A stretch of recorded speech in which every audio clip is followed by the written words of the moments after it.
Pompey Sound, your hourly update from Fratton Park, sponsored by Piglet's Pantry, the home of award-winning and handmade food on the South Coast.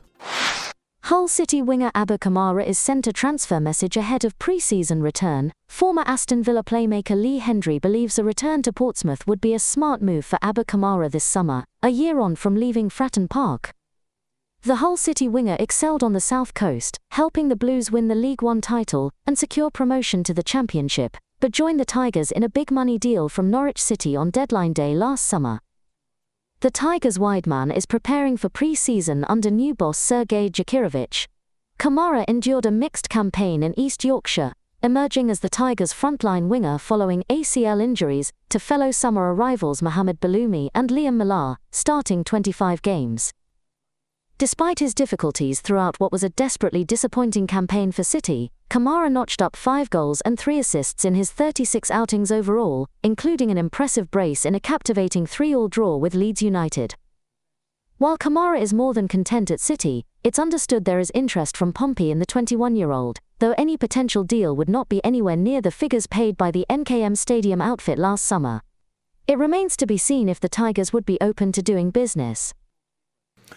So long as there is a chance, however slim, that we may be getting KAMARA back at Fratton Park, no matter how slim, we have to keep talking about it and we have to keep thinking about it because it does us good to remember the lad and to believe, whether we are right in our belief, that he actually would quite like to come back. He enjoyed what was called a mixed season at Hull last season. He scored 5, 2 in one game against Leeds.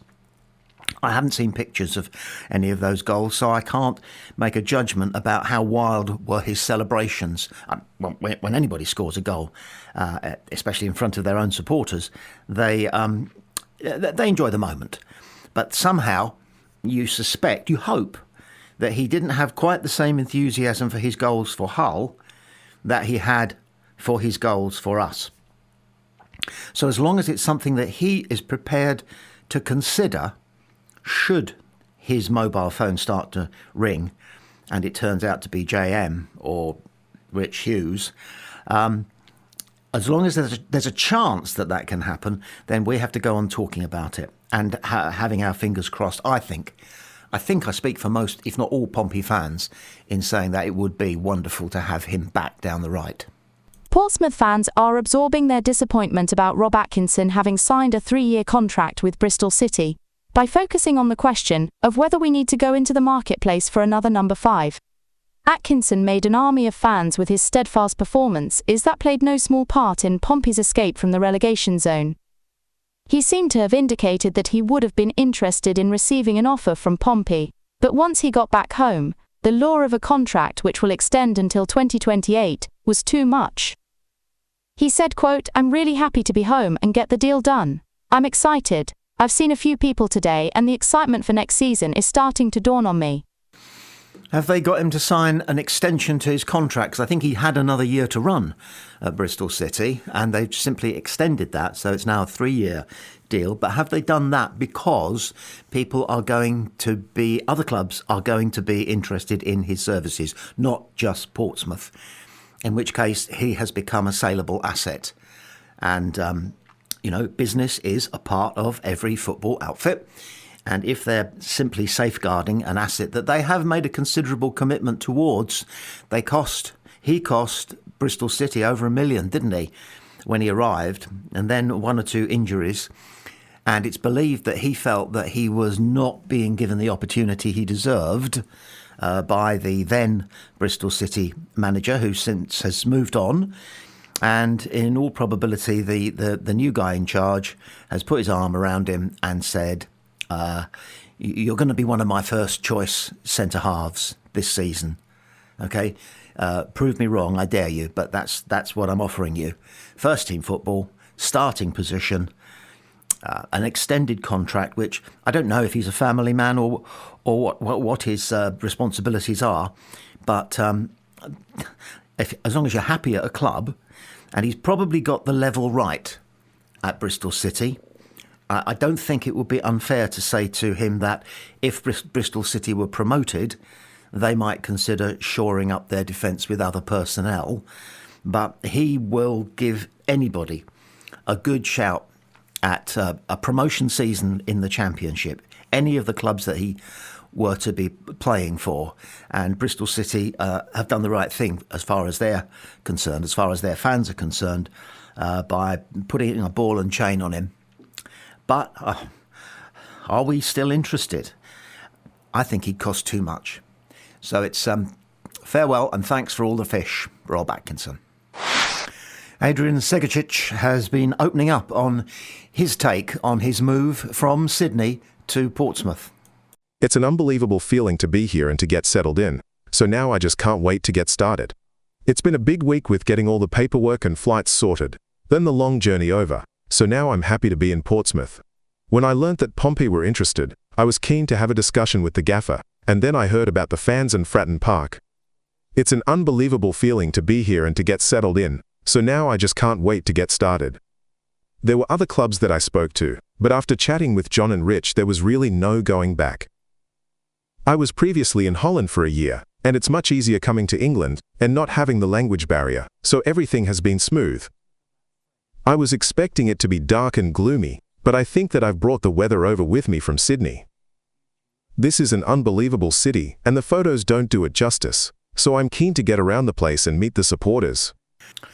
One of the things that's crucial in the modern game is that every little tiny thing that can be improved is improved and maintained at the highest possible level in order to give your squad, your players, the best possible chance of performing to the best of their ability.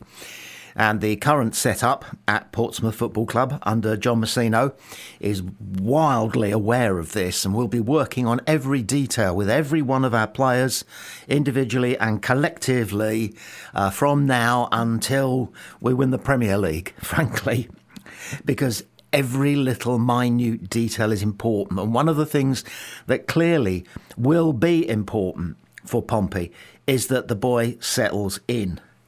He could not possibly be further away from home. We know that it's a close family that he comes from, that he used to finish training, come home, put his vest on and go down to the building site and work alongside his dad, wielding a sledgehammer. They're close-knit. Now, he has had a year away from home in Holland, which would have been a challenging experience, as he mentioned, because of the language. Most Dutch people speak some English and some speak better English than we do, but plenty of them won't. And so he was having to constantly, when he's out and about, find the level of communication that would work for him, whether he's shopping or going to the cinema or whatever, taking a taxi, whatever. That language won't be a problem in Portsmouth. But he's leaving behind him a very warm place. Sydney is one of the warmer, equitable I think is the word, places in Australia. The winters are mild and the summers can be on occasions very hot. But it's an impressive place, Sydney. And I'm not saying Pompey isn't, but we don't have an opera house which is recognised all the way around the world. You've probably seen it. Some wag described it as looking like a bunch of nuns having a scrum. You know, those white conical things that look like those wimpole hats or whatever they're called that nuns wear. They've got the Harbour Bridge, which is a statement in itself. Beautiful, great big bridge. And they've got Bondi Beach. And Southsea's lovely. Love the front down at Southsea.